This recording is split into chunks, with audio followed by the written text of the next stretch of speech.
एखन अहाँ सब बहुत सुनते हे भनसा घर के बारे में, तो चलू हम भनसा घर में जेबे जे कि जब मिथिला के पहिल छै मरुआ रोटी आ माछ जे पहले फेमस छलै वह घर में भनसा घर में आबि गेलिए।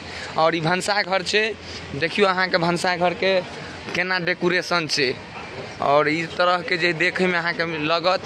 देखियो भनसा घर के सुविधा की छै, ओतऽ एबै तबे अहाँ फील करबै कि आखिर मिथिला हाट की छै। और अतः अला के बाद अहाँ के सब कुछ समझ में आयत कि खुशी मिले छै कि यहाँ जे है दिल्ली शहर मुंबई घूम जाए छिए से आनंद अहाँ के भनसा घर में मिल जाए। देखियो अतः बना सकै छलै छत के मकान बना सकै छलै, लेकिन वह भनसा घर छै जे मिथिला से जुड़ल छै।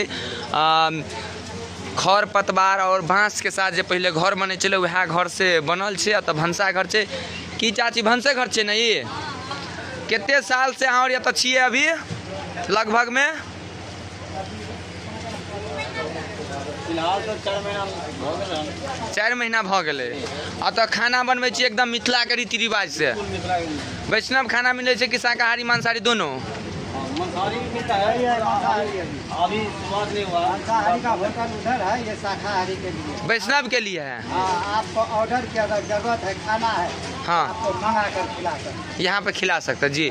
लगभग कितना चार्ज लगता है एक प्लेट का मांसाहारी भोजन का? इसमें लगेगा 350। अब भनसा घर में खाने का 500 से ऊपर रखिए एक आदमी का, तो एकदम भर मन खाता है, जितना मन उतना।